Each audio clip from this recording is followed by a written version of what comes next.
Welcome back, everyone. I wanted to go ahead and pretty much tell you guys the exact iPhones that I would recommend every single person to go ahead and buy this year. Pretty much the main iPhones I recommend the most pretty much throughout the last 4 or 5 months of 2021. Now, what I can tell you is, first of all these iPhones are linked down below, so you can get them from Amazon, help support the channel at the same time. And if you want to kind of just skip straight to the point, that's pretty much the best way to do it. But I think the number one iPhone that I've been recommending like crazy in 2021 is actually the iPhone 10. I think this is pretty much the most stable, best iPhone you can pick up for the price tag. Now, if you have all the money in the world, obviously get the iPhone 12s. Any of the iPhone 12s, including the 12 mini, I think are really good deals. Well, really good phones. I don't think they're good deals by any means, but I think the iPhone 10, for the price tag, for the used price, for the capability, for the feeling in the hand, for the premiumness, this is a very solid phone for sure. And I have nothing but just good things to say about the iPhone 10. It's jailbreakable with that check range jailbreak. It's still getting software support for quite a bit of time. Based off the looks and the rumors and leaks, the iPhone 10 is not going to look that much far off compared to something like an iPhone 13, maybe even an iPhone 14, who knows? So the iPhone 10 is still going to be around for a very long time, and as we know it right now, it pretty much looks exactly like all the other iPhones we've ever had. So this is pretty much the main iPhone I would recommend this year. It is the iPhone 10. I think it's amazing of a phone, and there's really nothing else that I would say about this phone that's bad or anything like that. Now, the next iPhone that I would recommend this year is kind of in the same ballpark, but it's a little bit cheaper because, it looks a little bit dated, but it's the iPhone 8 Plus. I found myself recommending this phone like crazy throughout this year too. It is the second to the last home button iPhone. We had the iPhone SE 2 recently, that is the last one, but the iPhone 8 Plus, such a solid phone all around. It shares pretty much the same exact internals as the iPhone 10, but I just found myself time and time again recommending this phone like crazy. I think, the iPhone 7 Plus, the 6S Plus, those are good phones kind of too,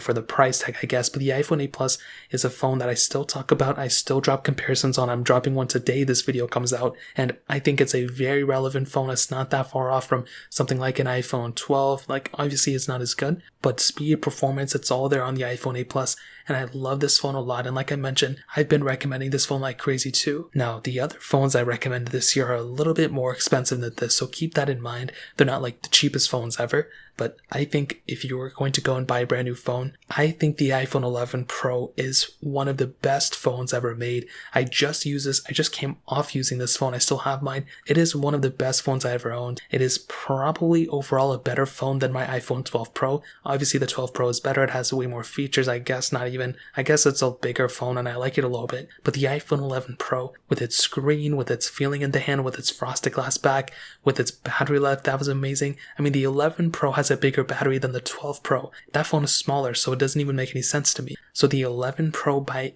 any stretch of the imagination, is a very solid phone, and I've seen these things go for like $600, even less than that. And this is barely even it's not even a 2-year-old phone yet. So this thing is going to be lasting for a very long amount of time. Software updates like crazy. And to be honest, if you're trying to buy a used phone or whatever, I think the iPhone 11 Pro is one of those devices.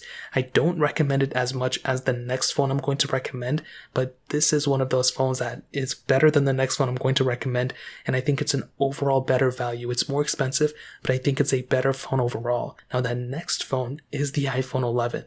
This device, Apple is still selling it brand new, so you can easily go to the Apple Store, apple.com, and buy this thing yourself, and I can tell you this is such a beautiful device too. I think the 11 Pro obviously is the better phone here, but the iPhone 11, with its looks, with its feeling in the hand, with its performance and everything, I mean, this is a perfect phone for a lot of people. Is it the perfect phone all around? Probably not. But as I mentioned before, it has a lot of capability. It's beautiful. And I think the iPhone 11 by far is one of those phones that I see myself recommending time after time. And throughout this whole entire year, I've recommended the iPhone 11 like crazy. So for sure, when it comes down to it, the iPhone 11, being what it is, it's a very solid phone for sure. And I think it's one of those phones that I saw myself recommending throughout this whole entire year for the last couple months. Now, finally, I do want to end off with the iPhone XR. This is another one of those devices that I just think, with its capability, with the fact that it's still being sold brand new in the Apple stores, and for the fact that these things are even cheaper than an iPhone 10, I mean, this is such a beautiful phone too.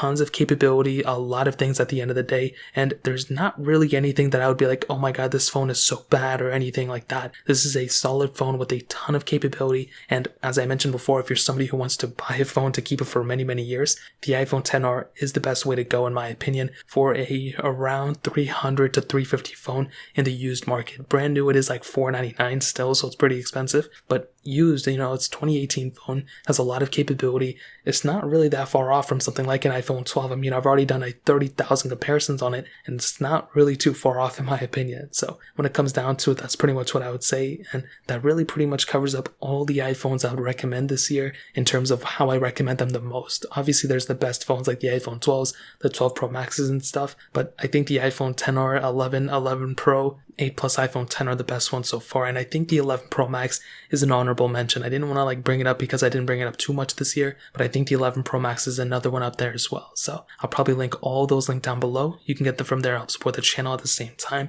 That pretty much covers it. If you guys have any other questions or anything like that, let me know in the comment section as well. Hit the like button, that would mean so much, but definitely hit that subscribe button. Every single subscriber that we get really does count, so it means so much if you guys get that. Also check out the other links down in the description as well. My Twitter, my Instagram, my other channels.